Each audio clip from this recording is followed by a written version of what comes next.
We will read God's word together. We will look at our own Bibles because we do not have the verses up on screen today. 오늘 말씀은 한 장 넘겨주시고요.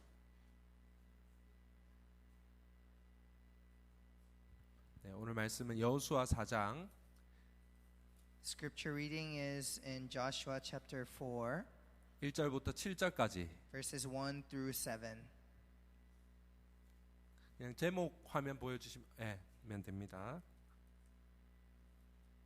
넘기면 돼. 네. 오케이. 오케이.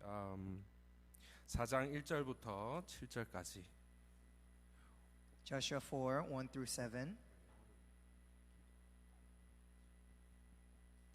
I will read in English for the Korean readers. Please follow us on your phone or your Bible in Korean. When all the nation had finished passing over the Jordan, the Lord said to Joshua, "Take 12 men from the people, from each tribe a man, and command them, saying, 'Take 12 stones from here out of the midst of the Jordan, from the very place where the priest's feet stood firmly, and bring them over with you, and lay them down in the place where you lodge tonight.' Then Joshua called the 12 men from the people of Israel, whom he had appointed, a man from each tribe. And Joshua said to them, 'Pass on before the ark of the Lord your God into the midst of the Jordan, and take up each of you a stone upon his shoulder, according to the number of the tribes of the people of Israel, that this may be a sign among you. When your children ask in time to come, what do these stones mean to you? Then you shall tell them that the waters of the Jordan were cut off before the ark of the covenant of the Lord. When it passed over the Jordan, the waters of the Jordan were cut off. So these stones shall be to the people of Israel a memorial forever." Amen. God is good all the time. 오늘 저희가 앞에 있는 두 사람이 좀 뭔가 달라진 게 있습니까? Do you see something different today from the pastors here? 예. 네, 나비 넥타이를 하고 왔죠? Both of us are wearing a bow tie. 오늘 여기도 뭔가 좀 달라진 게 있습니까? Do you see something different on the side, on the left here? 예, 오늘 드디어 주일학교를 시작하는 킥오프 주일입니다. We are finally kicking off our Sunday school today. Praise God. 네, 하나님을 찬양합니다. 여러분 혹시 대한민국 청소년의 사망 원인 1위가 무엇인지 아십니까? Do you know what the number one leading cause of death is for the youth in Korea? 예, 별로 좀 안 좋은 부정적인 이야기를 해서 시작해서 죄송합니다. I apologize for the negative comments in the beginning of the sermon. 오늘 우리나라의 교육 현실에 대해서 이야기를 하고자 합니다. I want to talk to you today about the reality of the education here in Korea. 우리나라 청소년이 가장 많이 죽는 첫 번째 이유는 바로 자살입니다. The leading cause of death in Korea for the youth is, as you probably know, it is suicide. 통계청이 발표한 2019년 청소년 통계에 따르면 지난 2017년 9세에서 24세 인구 10만 명당 약 7.7명이 자살로 목숨을 잃었다고 합니다. They say in the Department of Statistics that the statistics in 2019 from the ages of 9 to 24, the number of suicidal deaths for each 10,000 population, 100,000 population is 7.7 people. So 7.7 people from the ages ranging 9 to 24 commit suicide out of 100,000 people. That's a huge number. 참 안타까운 일이죠. It's a very sad number. 그런데 이것이 단순히 2017년에만 있었던 것이 아니라 2019년 최근에만 있었던 것이 아니라 2007년부터 11년째 계속해서 사망 원인 1위를 기록하고 있습니다. So this is not just a occurrence that happened this year, but it has been a phenomenon going on for 11 years. From 2007, the leading cause of death for the youth has been suicide for 11 years straight. 우리 한국 사회는 이렇게 입시 교육과 또 입시 위주의 교육과 경쟁을 부추기는 그 사회 분위기 때문에 참으로 자녀를 키우기가 힘든 사회입니다. The reality of raising your children in Korea is very difficult, as you can see, because of fierce competition and because of a lot of stress to enter into good universities. It's a very dark situation here in Korea for the educational realm.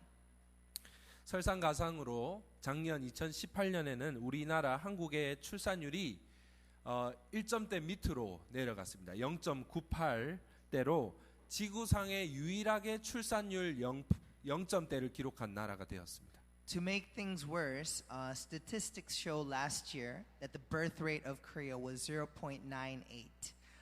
It is the only country in the world that has a birth rate less than 1. So birth rate that is in a decimal place, 0 point something. Korea is the only country that has such a low birth rate. 여러분, 이 사회적 현실에 우리가 책임을 느껴야 됩니다. We need to feel the weight. We need to feel the responsibility of the reality in our Korean society. 그런데 정말 다행인 것은 전체적으로 출산율이 떨어지고 있지만 다문화 가정의 국제 결혼으로 인한 다문화 가정의 출산율은 오히려 늘어나고 있습니다. What is fortunate is that there is good news with the birth rates because amongst multicultural families, mixed families, the birth rate is actually going up. 우리 여기 있는 엄마들, 우리 필리핀 엄마들도 다 애들을 2 이상. 우리 아리안 윤재현 성도님은 3 낳았습니다. 우리 박수 한번 칩시다. You can see Ariane and her husband. They have 3 children, and many of our families have at least 2 children in our church for our multicultural families. 그래서 전체 출산율 가운데 다문화 가정에서 태어난 아이들이 5%를 넘어섰습니다. Actually, more than 5% of Korea's population is now composed of multicultural families. 5%. 그래서 태어나고 있는 20명의 아이들 중에 1명은 다문화 가정에서 태어나고 있는 That 거죠. means out of 20 families in Korea, at least 1 family is a multicultural family. 우리 학교에서 일하시는 분들도 계시지만 이제 중학교, 초등학교는 물론 중학교, 고등학교에도 우리 다문화 학생들을 많이 볼 수 있습니다. And also in schools, elementary, middle, and high school, we can see that you find students from such multicultural families. 우리 다문화 가정이 아니었으면 우리 한국은 참 그런 엄청난 위기를 아마 겪을지도 모릅니다. Actually, if it is not for these multicultural families, Korea would be in a bigger danger because of our low birth rates. 제가 한국 대표는 아니지만 한국을 대표해서 우리 자매들에게 한국에 와준 모든 자매들과 우리 모든 우리 형제 자매들에게 감사를 드립니다. So he's not the president of Korea, but as a representative, he would like to thank all our multicultural family members that came here when they were single and that have formed such great families here in Korea. 여러분들이 한국에 오지 않으면 아이들이 태어나지 않고 학교에 들어갈 학생들이 없고 공장에 일할 사람들이 없고 대학교에 학생들이 없어질 겁니다. So if the foreigners that are here in Korea did not come to Korea, actually many of our society's roles would be diminished. There would be less students in schools, there would be less workers in companies, and there would be less families as a whole. So thank you very much for coming here. 여러분은 우리 한국 사회를 또 한국 교회를 복주기 위해서 하나님이 이곳에 보내셨습니다. I believe that God has sent each and every one of you here to be a blessing in this land of Korea. 아멘. 그런데 문제는 우리 다문화 가정 출신의 우리 아이들이 학교에 적응을 못하고 학업을 중단하는 일이 많다는 것이죠. However, there is also a problem with multicultural families that we can see when they go to school. Actually, many of them quit before graduating from high school. 학업을 중단하는 그 학업 중단율이 다른 학생들보다 4배 이상 높은 것으로 If you 나타났습니다. see the statistics, the left being the multicultural families, the right being the normal Korean families, their dropout rate is actually 4 times as high than typical Korean families. 왜냐하면 학교에 적응하기가 어렵기 때문이죠. That is because it's difficult for the students to adjust into Korean schools. 그런데 학교에 적응을 못하는 이유로 첫 번째는 친구들과 어울리지 못해서, 또 두 번째는 학교 공부에 흥미가 없어서, 세 번째는 한국어를 잘하지 못해서, 그리고 심지어 외모 때문에라고 이야기한 이유들도 많이 있었습니다. So there are many reasons why our students from multicultural families dropout rate is higher, and a few of those reasons are because they cannot mingle well with their friends at school. They cannot keep up with the studies because their physical appearance is different, or because of such reasons, their dropout rate is much higher. 그래서 학교에 적응을 못하고 어려움을 겪고 중단하는 이유도 많고 해서 대학과 같은 고등교육기관에 진학하는 그 비율이 일반 다른 학생들보다 14.8%나 떨어진다고 합니다. So obviously, because their high school dropout rate is lower, their college admission rate is also 14.8% lower than the average Korean student. 물론 모두가 꼭 대학을 가야 되는 것도 아니고, 대학을 가고 좋은 대학을 가는 학생이 좋은 사람이 되는 것도 아닙니다. Yes, it's not true that you must go to college. Not everyone has to go to college, and it's not true that everyone who goes to college is in fact a good person. That does not ensure that. 다만 이런 통계들을 통해서 우리 한국 사회의 교육 현실이 얼마나 열악한지, 어려운지, 자녀를 키우기 얼마나 어려운지를 우리가 볼 수 있습니다. The reason why we look at these statistics is to acknowledge the reality and difficulty of raising a child in Korea. 이런 열악한 한국의 교육 현실을 우리가 어떻게 바라보아야 할까요? So how should we approach such a difficult situation in education here in Korea? 이런 시대적 상황 속에서 우리 교회가 감당해야 될 역할이나 책임이 있을까요? Is there a role that our church, as a city-centered church, should fulfill in such a situation in this society? 제가 교회를 여러분과 함께 개척하면서 꼭 개척해야겠던 이유들이 여러 가지가 있었습니다. As God gave me the heart to plant this new church, there were several reasons for deciding that we should plant a new church here in Ulsan. 근데 그 중에서 반드시 교회를 개척해야만 되는 이유로 가장 중요한 이유가 두 가지가 있었습니다. There were two main reasons that drove me to plant this church. 그건 바로 우리 다문화 가정을 위해서, 그리고 부부를 위해서, 그리고 다음 세대 자녀들을 위해서였습니다. First was for our multicultural couples, so the parents, the mom and dad, and second was for the next generation of our multicultural families. 뭐 선교나 다른 훈련이나 여러 가지 사역들, 우리 교회가 감당해야 될 중요한 사역들도 많이 있지만 울산교회 영어 예배부에 남아서도 얼마든지 할 수 있는 사역입니다. Of course, we must be active in missions and do other things that other missional churches do, but a lot of these missional work can be done just as an English group under Ulsan Church. 하지만 이 다문화 가정에 부부가 한 신앙 안에서 하나 되고 부모와 자녀가 바른 신앙 안에서 연합하기 위해서는 영어 예배만으로 하는 것이 아니라 한국어와 영어를 같이 하는 다문화 교회가 꼭 필요했습니다.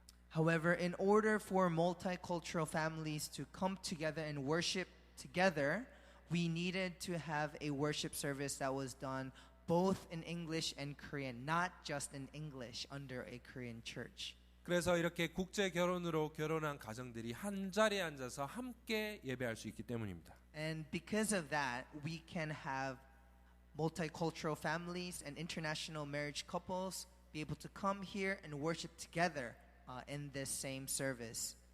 또한 한국에서 평생을 이제 앞으로 살아가고 또 한국 국적도 취득하고 우리 자녀들을 양육할 우리 자매들이 영어로만 신앙생활을 하는 것이 아니라 한국어로도 예배하는 것은 정말 중요한 일이라고 생각됐습니다. And I thought it was very important for our sisters in Christ who have come from overseas and have lived here in Korea and have attained a Korean citizenship.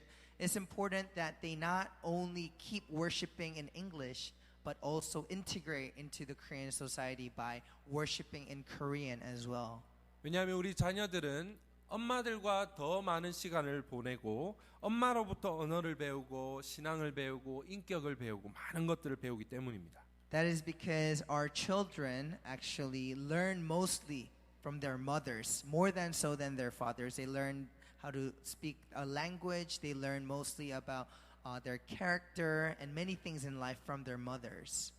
그런데 감사하게도 우리가 8월 첫째 주부터 매주 연합 예배를 하면서 한국어와 영어로 예배 드리는 한국어와 영어로 찬양도 부르고 기도도 하고 말씀도 듣고 하면서 이것이 조금씩 가능해지는 것 같습니다. However, we are very grateful that we are able to have a joint service. We've been doing a joint service from the month of August, and it's slowly becoming more comfortable for us, and praise God for that. 바로 이 국제견으로 맺어진 이 부부를 위해서 교회 개척은 꼭 필요하다고 생각됐습니다. So for international marriages and international couples, this church is really necessary, and it needed to be planted here. 뿐만 아니라 다음 세대 우리의 자녀들을 신앙과 바른 인격과 신앙으로 양육하는 일도 정말 그에 못지않게 중요한 일이라고 생각됩니다. And it is just as important to raise up our second generation, our next generation, students and children, and under God's name as well. 왜냐하면 우리 아이들이 10년 뒤, 20년 뒤에 한국 교회의 주인공이 되고 한국 사회의 주인공이 될 것이기 때문입니다. That is because in 10 or 20 years, these children of ours will become the main players. They will be the main actors in the Korean church and also the Korean society. 당장의 어떤 눈앞의 결과를 위해서가 아니라 10년 뒤, 20년 뒤 우리 교회, 우리 사회의 미래를 바라보고 지금부터 준비를 해야 했습니다. So we needed to prepare now, even though we cannot see the fruits of our labor immediately, so that in 10 years, 20 years, we could raise up a generation that is faithful upon God. 그래서 바로 오늘이 그 꿈이 이루어지는 첫 번째 날, 바로 주일학교를 시작하는 날입니다. And today marks the beginning, a cornerstone of that dream that we have for our next generation. It's a Sunday that we are kicking off our Sunday school. 오늘 기념비를 세웁시다라는 제목의 말씀을 통해서 우리 가정과 교회의 신앙 교육을 어떻게 할지 함께 살펴보기를 원합니다. Through today's passage with that title, let's set up a memorial. Let's look at how we can set up a memorial to remember what God has done, to pass it on to the next generation. 오늘은 한 가지 질문을 먼저 드리겠습니다. I would like to first ask you a question. 왜 우리는 기념비를 세워야 할까요? Why must we set up a memorial? 오늘 본문을 먼저 살펴봅시다. Let's look at the passage today. 모세가 죽고 그 뒤를 이어 여호수아가 이스라엘의 지도자가 되었습니다. Moses passed away and the leadership had been passed on to Joshua. 그리고 여호수아는 이 백성들 데리고 이제 가나안에 들어갈 준비를 하고 있습니다. And Joshua is getting ready to move into the land of Canaan. 그런데 가나안에 들어가기 위해서 제일 먼저 넘어야 될 관문이 있습니다. And there is a first test in order to pass into the land of Canaan, the promised land. 그것은 바로 요단강을 건너는 것이었습니다. They had to cross over the Jordan River. 하나님께서 여호수아에게 일러주신 대로 이스라엘 백성들은 요단강을 건넜습니다. As God had instructed Joshua, the Israelites followed God's instructions and crossed the Jordan just as God had told them to.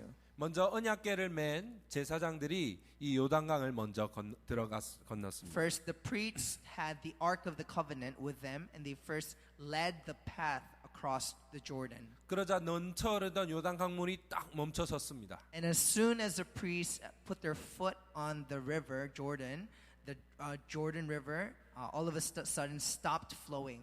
그리고 마른 땅을 백성들이 건너가기 And 시작했습니다. on that dried land, all of the Israelites were able to cross across to the other side of the land. 마치 과거의 어떤 사건을 떠올리게 하죠. It's reminiscent of a previous incident that had happened, right? 바로 홍해의 기적입니다. It is the miracle of the Red Sea.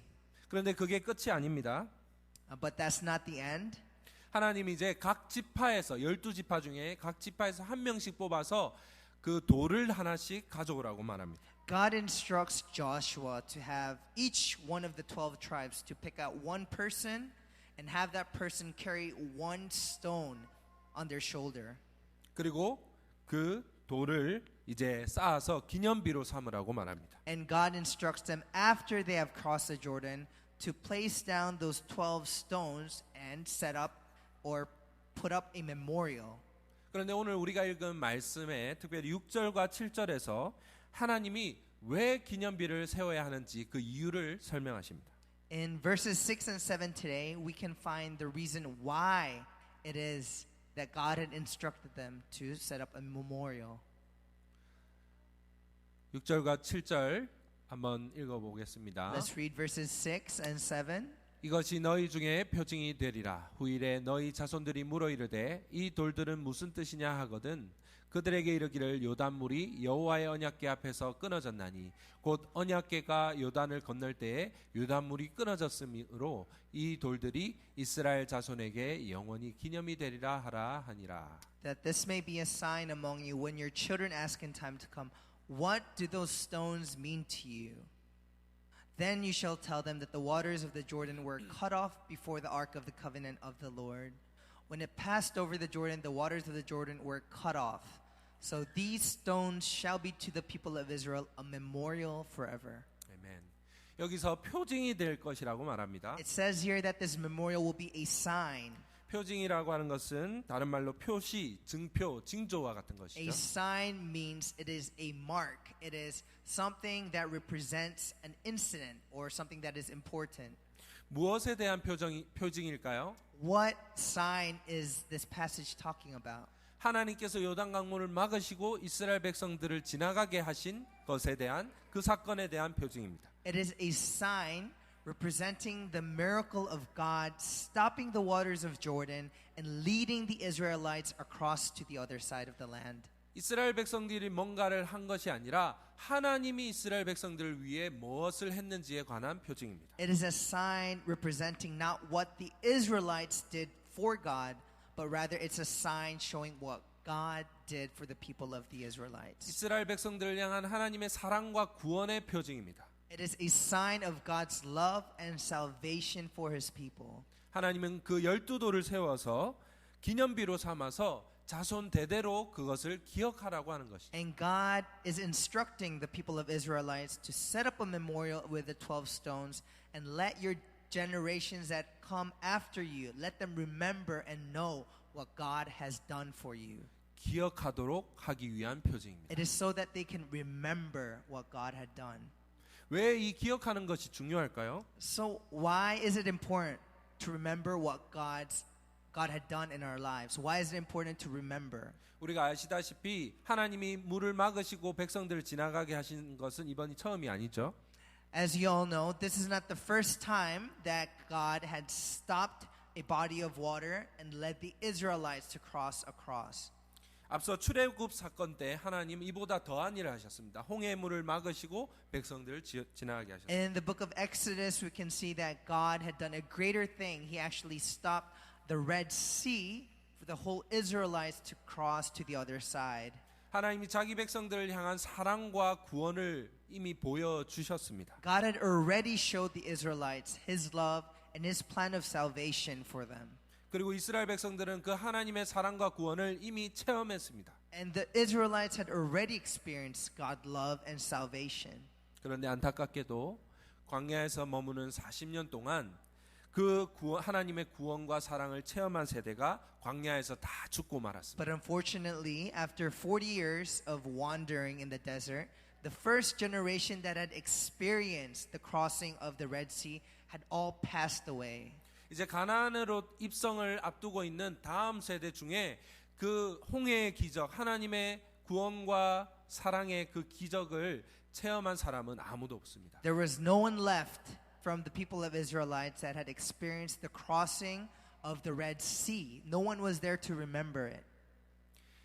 바로 하나님 말씀에 순종한 여호수아와 갈렙 두 사람을 빼고는 말이죠. Except for two people, except for Joshua and Caleb, who had obeyed God's command. 그래서 광야에서 태어난 홍해의 기적을 경험하지 못하고 광야에서 태어난 다음 세대는 하나님이 행하신 일을 알지도 기억하지도 못하는 다른 세대가 되어버렸습니다. So the rest of the people and the people of Israelites at this time, they were a generation that did not experience the miracle of the Red Sea.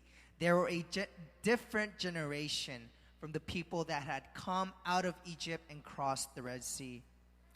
다음 세대가 다른 세대가 되어버린 이유는 그들이 하나님의 역사를 하나님의 사랑과 구원을 기억하지 못했기 때문입니다. The reason why they had become a different generation from the previous one was because they had not experienced the work of God, the miracles of God. 우리도 마찬가지입니다. And this can happen to us as well. 기억하지 못하면 실패와 죄의 역사만 되풀이될 뿐입니다. If we do not remember what God has done in our lives, we will just pass on a generation to the next generation of a failure of a generation that does not know God. 우리가 기억하는 하나님의 사랑과 구원의 역사는 우리 자녀의 삶에서 우리의 삶에서 되풀이될 수 있습니다. If we remember what God has done for us, we can pass on that faith exactly to our children and the next generation. 그래서 하나님이 지금 이 세우라고 명령하신 이 기념비는 바로 다음 세대 신앙 교육을 위한 하나님의 특단의 조치와도 같은 것입니다.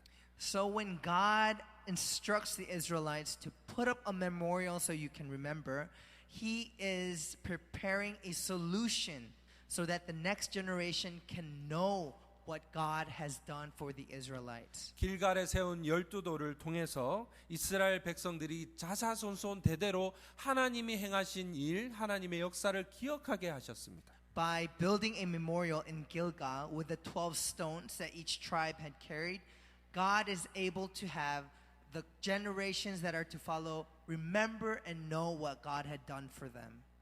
돌이 오래 버틸까요? 우리 부모님이 오래 버틸 수 있을까요? Who do you think will last longer, the parents or the stones?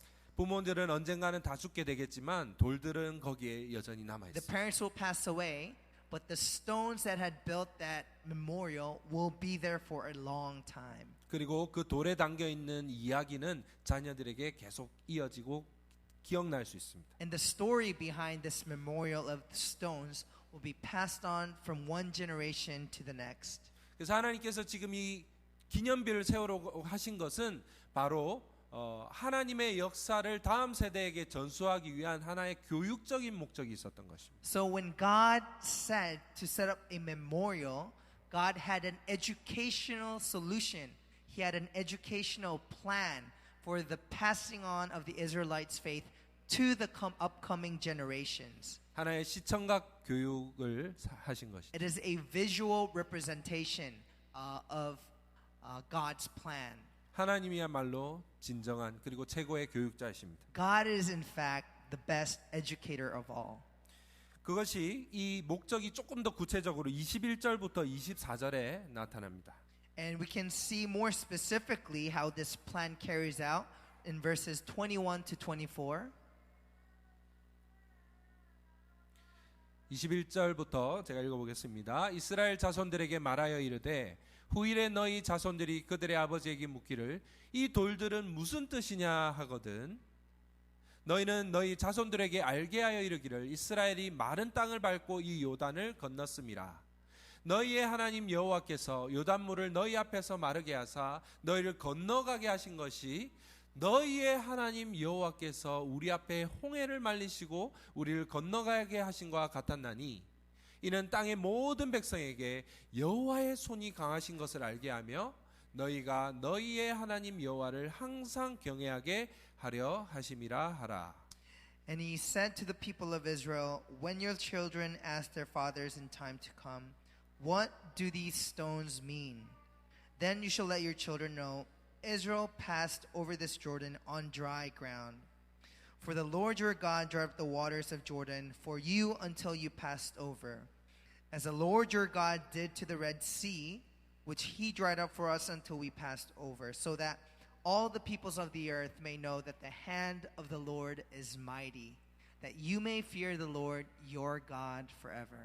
너희 자손들이 알고 또 기억하게 하기 위해서 이 돌을 세우라고 했습니다. It is so that your descendants, the next generation, can remember what God had done. That's why he asks the people of Israel to build up a memorial stone. 기억하는 것이 중요합니다. It is important to remember. 왜냐하면 참 믿음은 기억하는 것에서 나오기 때문입니다. Because true faith comes from remembering what God has done. 저는 이것이 우리 가정과 교회가 감당해야 될 신앙 교육이라고 생각합니다. I believe this is the educational value that our church needs to adhere to. 우리 자녀들에게, 우리 다음 세대들에게 기억하게 하는 것입니다. We must make our next generation, we must have our children remember God's promises and works. 우리 자신에 대한 이야기가 아니라 하나님의 이야기를 기억하게 하는 것입니다. It is not about our story, but it is about remembering God's story in our lives. 우리의 인간에 관한 역사가 아니라 하나님의 역사를 기억하게 하는 It 것입니다. is not a man history, it is not the history of man, but it is the history of God. 인간의 역사 가운데 하나님의 구원 역사가 어떻게 이루어지는지를 하나님의 이야기를, 하나님의 역사를 들려줘야 합니다. We need to tell our children how God's redemptive history is working out within our history in this realm of human history. 우리는 그동안 성경을 가르치면서 또 성경을 배우면서도 사람을 중심으로, 성경 인물을 중심으로 배웠지, 진정한 주인공이 되시는 예수 그리스도를 중심으로, 하나님을 중심으로 배우지 않았습니다. Up until now, many times when we hear sermons or when we hear Bible stories, our focus or the focus has been on the Bible figures and characters. But in fact, the real protagonist or the main character of the Bible stories is Jesus Christ. 어떻게 살아야 할지 윤리적이고 도덕적인 어떤 삶의 지침들은 많이 주고 삶의 적용과 실천에 대해서는 많이 이야기했지만 그 모든 율법의 요구를 성취하신 그리스도에 대해서 우리가 많이 가르치지 못했습니다. Yes, we learn from the Bible how it is that we can live a moral life, how it is we can live a life of a good person, but maybe our previous generation has failed to teach how it is that we can live like Jesus, or how it is that we can focus on Jesus Christ who has accomplished all the laws of the Bible. 성경에 나오는 여러 인물들을 이야기하면서 이 인물들처럼 모세나 다윗이나 아브람처럼 이렇게 살아야 된다라고 했지 그 인물들이 가리키는 예수 그리스도에 대해서 가르치지 못했습니다. Many times we say live like Moses, live like Abraham, live like David, but we were not able to reveal Jesus Christ within these Bible stories. 때로 예수님을 가르치긴 했지만 설교하긴 했지만 예수님을 가르치면서도 마스터로서가 아니라 모델로서 가르치거나 구원자가 아니라 샘플로 가르쳤습니다. Maybe we did talk about Jesus but did not represent him as our master, but rather as one model, and we did not represent him as a figurehead, but rather as just one sample within the Bible.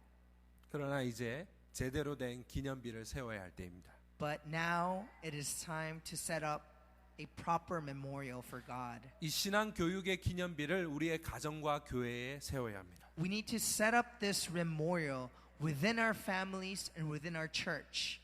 그래서 우리 하나님이 어떤 분이신지와 하나님이 어떤 일을 하셨는지 그분의 성품과 그분의 사역에 대해서 가르치고 기억나게 해야 합니다. So we must teach our children who God is, first of all, and second, what it is that God has done for our lives.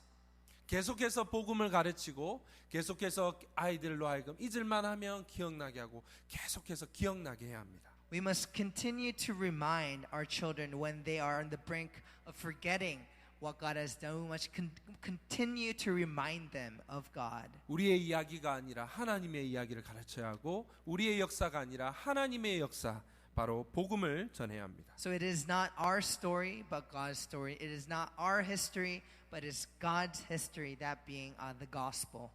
사랑하는 우리 부모 그리고 모든 성도 여러분, 우리 자녀를 어떻게, 우리 다음 세대를 어떻게 키워야 할까요? Beloved parents and brothers and sisters of City Center Church, how should we raise up our children? How should we raise up the next generation? 아까 서두에서 우리나라 이 대한민국의 교육 현실이 환경이 너무나 열악하다고 이야기를 했습니다. I mentioned a while ago in the beginning of the sermon that the reality of our educational sphere in Korea is in a very desperate and dark situation. 이런 열악한 현실 속에서 우리가 우리 자녀들을 어떤 사람으로 키워야 할까요? In such a dark situation, how should we raise our children?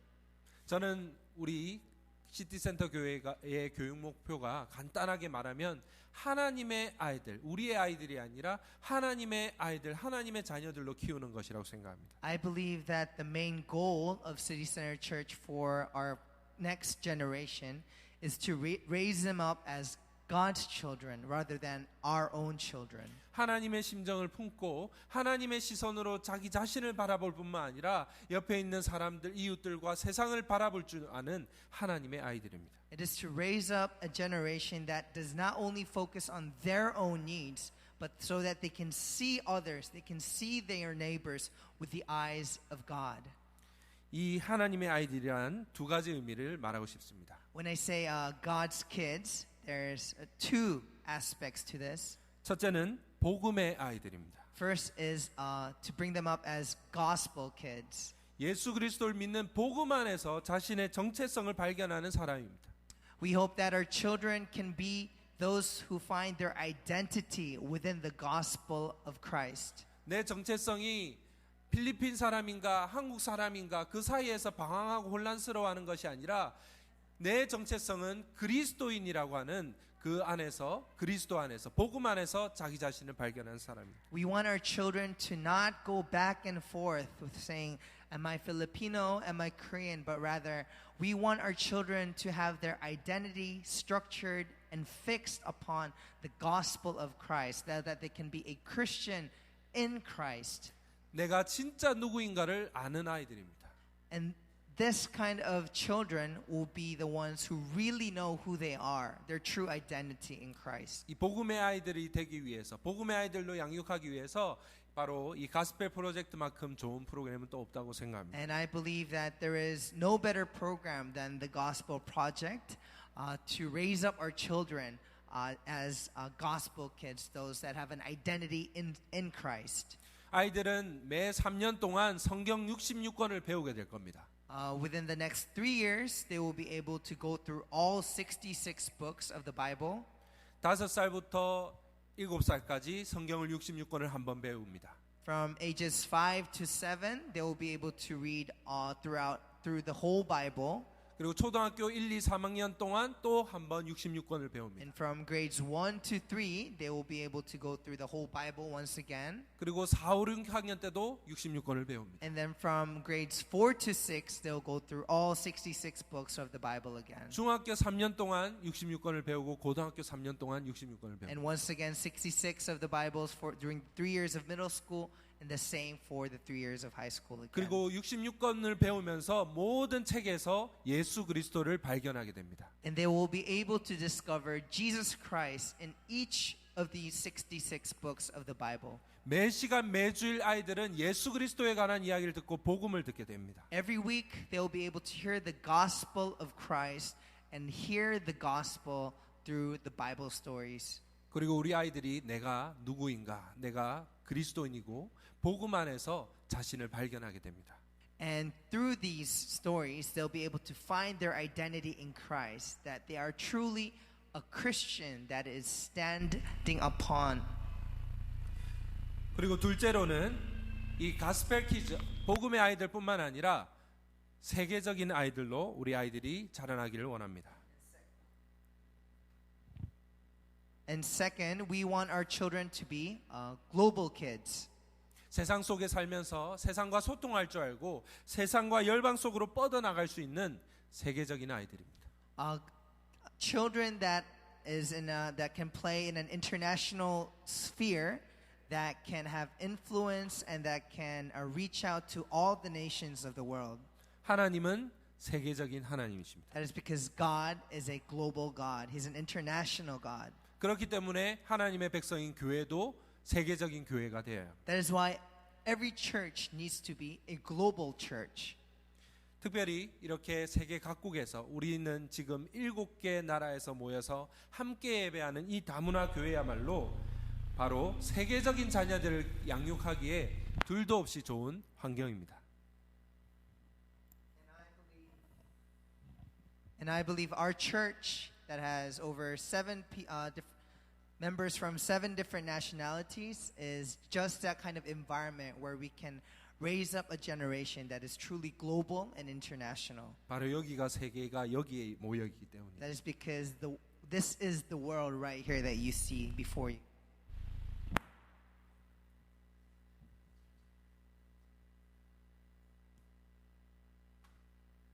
Okay. 세계 각국의 대표들이 여기 모여 있습니다. All the representatives of the world are all here, have gathered here together. 교회 개척을 하면서 제 아이들 세 명의 아이들을 생각할 때 참 미안한 부분이 많았습니다. Actually, many times when I think of my 3 children, I feel very sorry for them. 울산교회 유치부 있고 유년부 있고 그 큰 교회에서 있으면 좋은 교육 프로그램, 좋은 뭐 간식도 푸짐하고 교육 시설도 많고 그런 것들을 누릴 수 있을 텐데 그런 기회가 적어지는 것 같아서 미안했습니다. Because if they stayed in Ulsan Church, a big church nearby, they would have enjoyed all the different programs, plenty of snacks, and they would have enjoyed lots of the facilities and programs offered in that church. 하지만 그럼에도 불구하고 아이들이 나중에 크면 저한테 분명 고맙다고 이야기할 때가 있으리라고 확신합니다. However, I know that my children will be thankful. They will have gratitude for me and my wife when they grow up and they respect our decision for planting this church. 그것은 바로 이 어릴 때부터 다문화, 다언어, 다민족의 이 다문화 교회에 있으면서 이런 다양한 문화와 언어와 민족과 이런 데 노출이 되어 있어서 세계적인 아이로 자랄 수 있기 때문입니다. That is because they will be able to have a global outlook in their life after having been raised in such a international and multicultural atmosphere as this church has. 언제가 하리가 이런 이야기를 했습니다. One day, Hari asked me, 아빠, 제이슨 삼촌 외국 사람이에요? is Tito Jason, is he a foreigner? 우리 아이들은 어릴 때부터 삼촌이 필리핀 사람이고 이모가 캐나다 사람입니다. For my children, they've always had an uncle from Philippines. They always had an auntie from Canada. 이게 너무 자연스러운 거죠. And for them, it's so natural. 이런 다문화 교회만큼 세계적인 아이들로 자라기 위한 좋은 환경이 울산에 어디 있겠습니까? Where can you find such an international and global church like this in Ulsan? 여러분이 여기에 존재하는 것, 여기에 와서 예배를 드리고 여러분의 얼굴을 아이들에게 보여주고 말 한마디 해주고 한번 이렇게 만져주는 것만으로도 아이들을 세계적인 아이로 키우고 있는 것에 동참하고 있는 겁니다. Presence here itself, your little greeting, your little bit of conversation with the children, that's all it takes for these children to be exposed to become a global kid. A next generation that can have an outlook, a global outlook on their life. 이런 좋은 환경이 우리나라에 또 얼마나 많이 있을까요? And how many churches do you think we have in Korea that have such an international and global atmosphere? 여러분 우리 교회에 대해서 자부심을 가져도 좋습니다. I hope we can have pride for our church. 아멘. 그래서 저는 우리 교회가 다른 것들을 다 해줄 수는 없지만 적어도 복음의 아이들과 세계적인 아이들 이 두 가지만큼은 확실하게 우리 교회에서 가능할 거라고 확신합니다. So we cannot do everything for our children. There's limitations, but at least these 2 things. First, to raise them up as gospel kids, and second, to raise them up as global kids. I believe this is something that we can achieve here. 그래서 하나님의 아이들로 자라나는 것이죠. So that they can ultimately be children of God as God's kids. 사랑하는 성도 여러분, 여러분 삶에는 우리 자녀들에게 들려주고 싶은 이야기거리, 간증거리들이 많이 있습니까? Beloved brothers and sisters, there are many things that we want to pass on to our children. Many stories, many testimonies. 여러분 가정에 세울 만한 기념비가 있습니까? Do you have a memorial that you can fix, that you can build in your family? 여러분 인생을 살면서 하나님이 여러분을 만나 주셨구나. 하나님이 여러분 삶에 기적적으로 나타나셨거나 여러분의 기도에 응답해 주셨구나. 여러분이 체험한 그 하나님에 관한 이야기, 하나님의 역사의 이야기거리들이 많이 있습니까? Do you have a lot of stories that you can pass on about what God has done in your life? What miracles God has accomplished in your life? 길갈에 세운 그 돌무더기들이 중요한 것이 아니라 거기에 능력이 있는 것이 아니라 거기에 담겨 있는 이야기들, 하나님이 어떤 일을 하셨는가, 하나님이 누구이신가에 관한 그 이야기들이 중요합니다. It is not the stones itself in Gilgal that had power or that was important, but rather it is the stories of God that God has done in the lives of the Israelites. It is that was of importance and was significant. 저는 오늘 여러분들에게 집에 가서 돌을 가지고 가서 돌을 세우라고 하는 말이 아닙니다. I am not telling you to build up a memorial literally in your house with stones. 여러분 자녀들이 대대손손 기억했으면 하는 하나님에 관한 이야기, 하나님의 역사의 이야기들을 많이 세우고 자녀들에게 전수하라는 것입니다. I'm telling you that we need to pass on the great stories of God, the great workings of God in our lives, and let our children remember them. 제가 미국에 있을 때 혹시 이게 누구 동상인지 아십니까? Do you know who this is? It's in the U.S.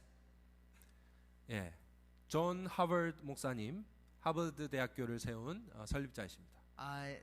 Pastor John Harvard, he founded Harvard University. 거기 가면 항상 많은 사람들이 있습니다. If you have a chance to visit this place, there's always people around this statue. 그리고 여기에는 한 가지 미신이 있는데 그 하버드 목사님의 발을 만지면 하버드 대학에 들어갈 수 있다는 동상. There's a myth that if you touch the feet of Pastor Harvard's foot, then you can enter Harvard University. 그래서 지금 하리가 지금 만지고 So 여기 시약 아니고 하리입니다. Hadi is rubbing the foot of Pastor Harvard here. 저도 만졌습니다. I also touched it as well. 근데 저는 하버드에서 들어갔습니다. 공부도 하다가 어려워서 때려치웠습니다. So I actually did go into Harvard, but I quit in between because it was difficult. 그리고 또 이거는 누구 동상일까요? And who do you think this is? 예, 아브라함 링컨 미국의 대통령입니다. It's Abraham Lincoln, the 16th president of the United States. 근데 사람들은 이 동상 자체가 뭐 살아 있거나 능력 있는 것은 아닙니다. And as you all know, the statue itself does not have a power. 그 동상은 우리로 하여금 한 이야기를 역사를 떠올리게 합니다. 기억나게 합니다. These memorials, these statues remind us of a time in history. 여기 자세히 보면은 이런 문구가 있는데요. In this temple, as in the hearts of the people for whom he saved, the union, the memory of Abraham Lincoln is enshrined forever. 라고 하는 문구가 있습니다. So there is a saying, 이 성전에서 사람들의 마음과 하나님께서 구해주신 그 백성들을 기념하기 위해 아브라함 링컨의 기념비를 세웠습니다라는 문구가 있습니다. 사람들은 저기 가서 동상을 보면서 뭔가 뭐 힘을 얻는 것이 아닙니다. So people do not go here to get some kind of energy or power from this statue. No, not at all. 하버드 목사님의 발을 만진다고 해서 저절로 하버드 대학에 들어갈 수 있는 것도 아닙니다. You will not enter Harvard University, sorry, but if you touch Pastor Harvard's foot of the statue, 네, 들어갈 수는 있지만 입학하는 것은 아니죠. you might be able to go in, but not get into admission. Just go into the college, maybe. 이런 기념비, 비석, 동상, 이런 메모리얼 홀이나 이런 모든 것들은 우리로 하여금 과거의 이야기를 기억나게 하는 효과가 있습니다. So these statues, memorial halls, all of these things are just a remembrance, a reminder of pointing us to a time of an incident in history. 동일한 이유에서 하나님은 이스라엘 백성들에게 길갈에 12돌을 세워서 기념비를 삼으라고 하십니다. In the same way, for this reason, same reason, God is telling the people of the Israelites to build a memorial for him 하나님의 이야기를 기억하도록 하기 위해서입니다. so that the people can remember the story of God. 자녀들이 부모를 통해서 생생히 들은 하나님의 이야기, 생생히 들은 하나님의 이야기는 기억하는 그 하나님의 이야기는 자녀의 삶에서 되풀이 될 수 있습니다. And if the children can hear the story of God through the mouth of the parents, the children will be able to remember and live out that kind of life. 자녀들에게 하나님에 관한 이야기를 많이 들려주시기 바랍니다. So please do tell many stories about God to your children. 여러분의 가정과 또 우리 교회에서 신앙교육의 기념비를 세워서 하나님의 사랑과 구원의 이야기를 계속해서 가르치고 전수하는 우리 부모님들, 모든 성도님들 되시기를 바랍니다. I hope all of you can be parents and can be members here that can carry out God's plan by telling your children constantly about what God has done in your life. And that is how you can build a memorial in your family. 그것이 오늘 우리에게 주어진 역할이고 책임입니다. And that is the rightful duty and responsibility that has been given to us. 아멘. 마지막으로 영상을 하나 보여드리겠습니다. Lastly, let's watch one video together. 이 영상을 보시면서 우리 자녀들이 정말 이런 아이들로 하나님을 기억하고 성경의 주인공이신 예수님을 이해하는 우리 아이들이 되기를 기도하는 마음으로 영상을 보고 함께 기도해 주시면 좋겠습니다. So let's watch this video thinking what kind of parents it is that we should be and how it is that we should pray for our children.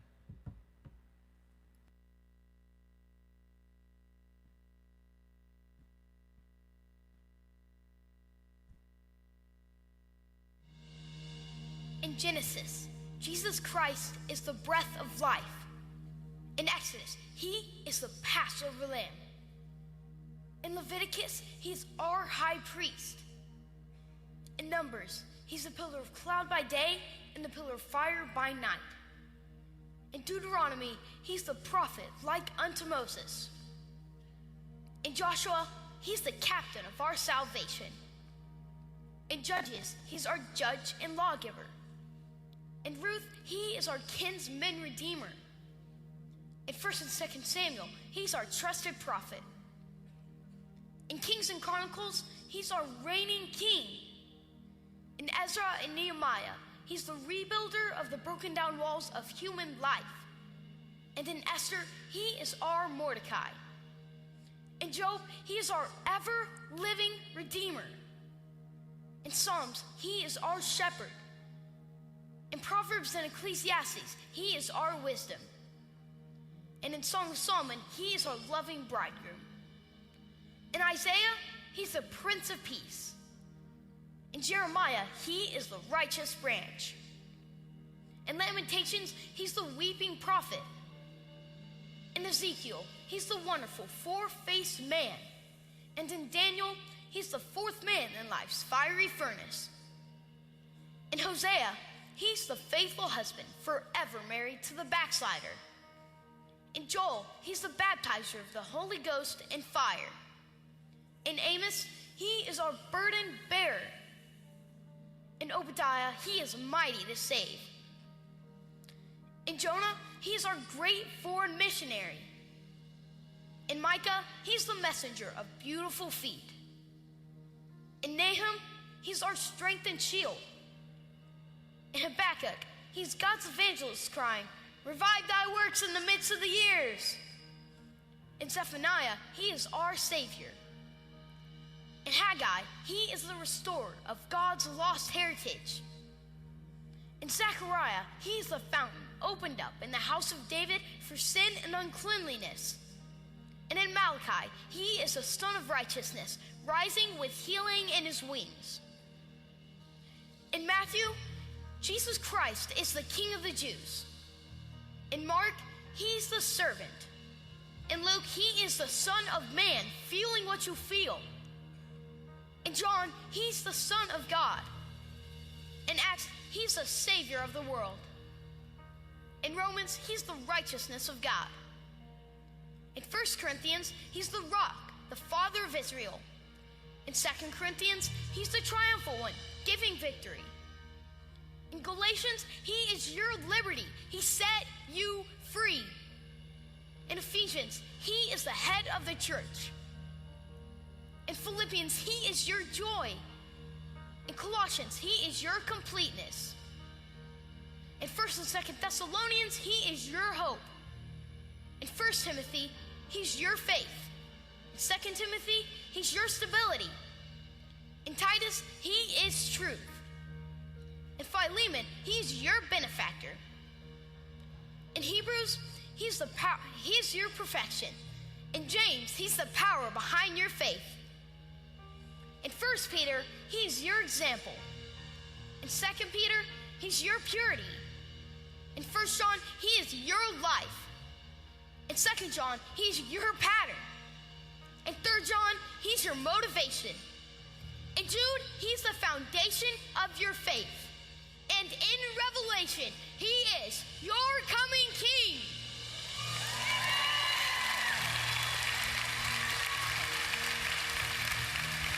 He's the first and the last, the beginning and the end. He's the keeper of creation and the creator of all. He's the architect of the universe and the manager of all times. He always was, he always is, and he always will be. Unmoved, unchanged, undefeated, and never undone. He was bruised and brought healing. He was pierced in his pain. He was persecuted and brought freedom. He was dead and brought life. He is risen and brings power. He reigns and brings peace. The world can't understand him. The armies can't defeat him. The schools can't explain him, and the leaders can't ignore him. Herod couldn't kill him. The Pharisees couldn't confuse him. The people couldn't hold him. Nero couldn't crush him. Hitler couldn't silence him. The New Age can't replace him. He is life, love, longevity, and more. He is goodness, kindness, gentleness, and God. He is holy, righteous, mighty, powerful, and pure. His ways are right, and his word is eternal. His will is unchanging, and his mind is on me. He is my Redeemer. He is my Savior. He is my guide. He is my peace. He is my joy. He is my comfort. He is my Lord, and he rules my life.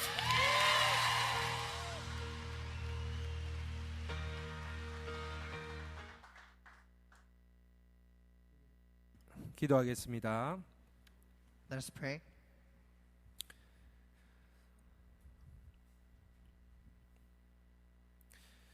우리를 사랑하시는 아버지 하나님 크신 사랑에 감사합니다. Father, we thank you for your love towards us. 오늘도 기념비를 세웁시다라는 말씀으로 우리 신앙 교육을 다시 회복하고 이 사명을 우리가 부여받았습니다. We have received the educational calling, God, from you, from as we see in the passage that you've instructed to build a memorial. 비록 우리가 지금까지는 이 자녀 신앙 교육에, 가정 신앙 교육에, 교회 교육에 잘 하지 못했다 할지라도 하나님 이제부터 다시 기념비를 세울 수 있도록 도와주시옵소서. Though we have not been faithful in reminding our children of your works, God, from now we want to set up a memorial for you towards our children. 하나님이 누구신지, 하나님이 어떤 일을 하셨는지, 우리 삶, 부모의 삶 가운데 나타난 그 하나님의 이야기를 자녀들에게 들려줄 수 있도록 도와주시옵소서. Help us to teach and let our children know your works in our lives, Father, what you have done for us, Father. 그리고 부모들만 아니라 우리 교회 모든 성도들이 이 다음 세대 신앙 교육에 함께 할 수 있도록 도와주시옵소서. Father, help us, not just the parents, but all the members of our church to be of one mind and one heart, to raise up the next generation, Lord. 그래서 우리 자녀들이 복음 안에서 자신의 정체성을 발견하고 세계적인 아이들로 자라나도록 우리를 사용하여 주시옵소서. And Father, use us so that our children, the next generation, can be raised up, Father, within the gospel. 이런 우리 다음 오늘부터 시작하는 우리 시티센터교회 주일학교 가운데 하나님 크신 복을 내려 주시옵소서. Father, bless us as we kick off our Sunday school today. 참여하는 모든 교사들과 봉사자들에게 지혜와 능력과 또 마음의 기쁨과 감사가 넘치게 하여 주시옵소서. Father, give us wisdom to the staff, to the teachers, and give us joy within our hearts as we serve our children. 교회 학교 교사들에게만 우리 자녀들을 신앙교육을 맡기고는 것이 아니라 우리 부모들이 가정에서 함께 할 수 있도록 도와주시옵소서. Father, let the parents have a heart toward their children so that they do not just send the children off to Sunday school and say they're done, but let them join in on the responsibility to raise up your children, Lord. 교회와 가정이 교사와 부모가 함께 다음 세대 신앙 교육을 위해 힘을 합쳐 달려나갈 수 있도록 도와주시옵소서. Father, let us run forward in partnership with the church and within the family and the partnership of the teacher and the parents, Lord. 오늘 주님의 사랑에 감사해서 또 귀한 예물을 하나님 앞에 올려드립니다. Father, we are thankful of your unending love to us. Thus, we respond in worship through offering. 하나님이 누구이신지 그리고 하나님이 지난 한 주간 우리의 삶 속에 어떤 일을 행하셨는지 기억하고 감사할 수 있도록 도와주시옵소서. Father, help us to know and remember your faithfulness and grace in our lives this past week. 우리의 드리는 이 물질만 아니라 우리의 삶도 우리의 시간도 우리의 관계와 우리의 일과 우리의 모든 것을 주님께 드리게 하여 주시옵소서. Father, not just our finances, but we want to offer you up our life, our worship, our relationships, our job, and everything that is within us. 우리를 통해서 이 울산을 복주시는 울산과 열방을 복주시는 일에 우리를 사용하여 주시옵소서. Father, use us so that the whole city of Ulsan may be blessed through us. 받으시고 모든 영광, 찬양, 감사 하나님 홀로 받아 주시옵소서. Father, may you be the only one to be glorified and be worthy of praise. 모든 말씀 예수님의 이름으로 기도드렸습니다. Pray all this in Jesus' name. 아멘. Amen.